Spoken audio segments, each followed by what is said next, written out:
Hello Travis, hello Doug and Fran. Hello. Hello. Welcome to France and Thank welcome you. to VirginMega. Yeah, good morning. Good morning. Your fifth album is about to be released soon, and the title of this album is quite weird. The Boy with No Name. And does it give some clues to understand the mood of the record? Probably not. No, I think the Travis's album titles have got a sort of mood, if you like. There's the Man Who, the Invisible Band. 12 Memories is kind of like his mysterious sounding thing, and the Boy with No Name. There's a kind of anonymity that runs through it, and I think if there's a philosophy in Travis, it is that the bands, not just Travis, but the Beatles, the Stones, U2, any band, they'll create songs, and once they create the song, they give it out to the world, and when you hear that song, it's yours. So it's like to me as a person, the band is less important than the song. You know, it's not important, but it's just less important. So we always put ourselves smaller than the thing. So there's a kind of anonymity to it, you know. And a kind of emptiness almost about the name, and it's kind of mysterious. So you're kind of intrigued and leads you into the songs, but keeps us almost out of it. You know? It has a dreamy atmosphere. Interesting. Quite a dreamy person, yeah. Yeah.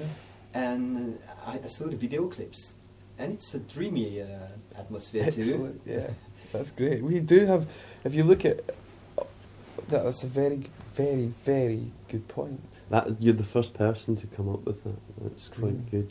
Yeah, I like that. And the first line in the record is "I had a nightmare." Yeah. See, so it's all connected. Your finger on the pulse, Yeah. Yeah, I mean, because there's something about the band that's very natural and kind of organic and almost uncontrolled.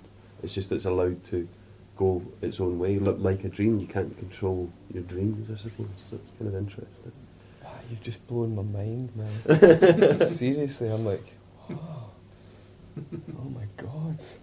I'm going to wake up from this dream. In Glasgow, Oh. you're going to be 18 years old and you're going to have to go through it all again. I'll not be 18, I'll be like 12. We always thought like the worst thing in the world would be to just wake up one morning and you're like 11 years old, have to go to school again. Oh my God. And there's no escape. You just wake up and that's it. And you're like, how did I get to that bit? How did I get to that really good bit where I was in the band and it was a really big band? And oh no, it's horrible. I was having such a nice time in Paris. Yeah, sometimes it feels like a dream. It's weird as well. I had a dream the other week where I had this song in the dream, and it was a really good song. And in the dream, I can remember thinking to myself, I've got to wake up and run downstairs and write this down because it's a good tune. At 5-6 notes, riff on this little guitar I was playing in the dream. I was too tired. I'll remember this. No. Anyway, I heard a BBC interview in which you said that you dream of Sean Connery. Sean Connery, yeah. Yes. Sean enters my dreams. Every night. Yeah. Many times. Yeah. In my waking dream, Sean comes and speaks to me. In his deep Is it baritone. Yeah. Is it a kind of gay eroticism dream? Probably, yes. Yeah, probably, yeah. Fran, you're a shite. You're a shite for sure, Ash. Come here and give me a kiss. You're looking quite hot. Oh dear. Thanks a lot, Sean. Thanks very much, Mr. Bond. Would you like to come out for a steak? I like mine well done. How do you like yours? Rare. That's Raw. rare. Anyway. We should do an interview rather than just talk nonsense.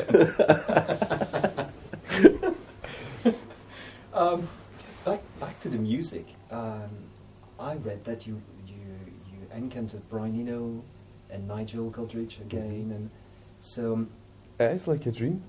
Yeah. Yeah, I know. See, we did this, and it sounds like you're making it up. Yeah, we worked with Brian. The idea was that we'd work with him, and if anything came of it, we'd continue the work. In the end, we did 2 days with Brian, and it was more of a sort of exercise to get our brains back into the idea of working, making music. And Brian's is like this all really sort of motivational session. It was Dougie was living out all of his David Bowie fantasies. Being a big Bowie fan, it was fantastic. Kind of like, this is how they did Low. Kind of all the oblique strategy cards and the kind of random chord structures on the blackboard. And it was fantastic. We had a great time, and it really kind of loosened us up creatively, I think, and got us excited about playing together. But we ended up. It was actually crucial for the rest of the making of the record, because although we ended up not using anything from those sessions from the 2 days, despite the fact that we recorded like 18 hours of music, it was more about Brian kind of teaching us what we are, and we kind of realised from those sessions that we're a songwriting band, not a jamming band. We write songs, and then we work on those songs, and that's when we're at our best. And so it's like Brian, he's very like a teacher actually, and he kind of taught us about ourselves, which was invaluable when it came to making the record. Brian. Or it sounds like a shrink. Yeah. It sounds like a shrink. Yeah. We use this analogy of like Travis. For the past 3 years, we took a pit stop. In the Grand Prix, car pulls in, they change the tyres, they refuel, then they go back out into the race.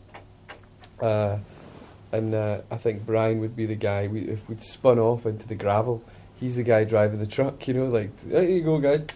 Hooks us up and pulls us and takes us in to be repaired. And Nigel and Mike Hedges and all the other guys are like, changing the tyres, and we were like, come on.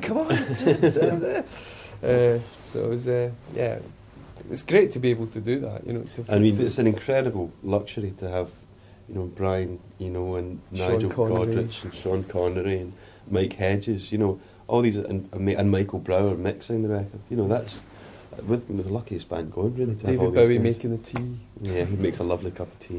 And Ben Stiller hacked. And Ben Stiller, yeah. It's a dream. It's going on, like man. We're making it up. So you're a surreal band. Yeah. Do you know what's funny, just as an aside to this?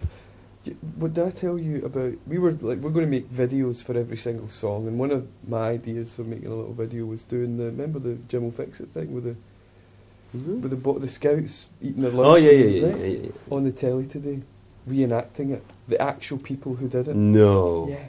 How annoying. But how bloody random is that? So that's totally nothing to do with anything. Totally. There's a ghost track on the album. Yes. Which sounds like a Serge Gainsbourg song. Really? Yeah. That is... Well, actually, there's a song that sounds like that. Do you know what song? What's... The New Amsterdam, and at the end of the records. But what's Serge Gainsbourg's song? Yeah, it sounds like the Sailing Away. arrangement, yeah. The bass and the chords and the chords progression. Wow.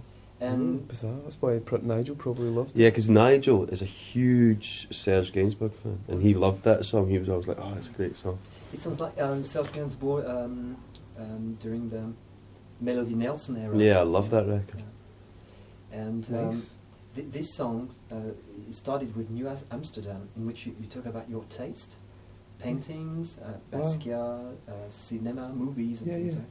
So we don't need to ask about your influences, cultural influences, because everything is contained into this song. I know, it's bizarre. That was just some books lying on the floor. I was reading. I couldn't think of what to write, and I thought I'll just write whatever's lying around. And these were all books lying on the floor. Jean-Michel Basquiat book. Yes. So and then it became this other thing. But yeah. If you ever get stuck for anything to write about, just write about what you're looking bookshelves. at. Calvin and Hobbes. But did you read them? Oh yeah. But I don't really read books. I like books with pictures. When I was a child, I was really disappointed when you got to 12 years, 13 years old, And the The pictures... picture stopped. I was like, where's all the pictures going in the book? Because I loved picture books. That's quite funny. I still do. And that's the great thing about being a grown-up. You can do what you like.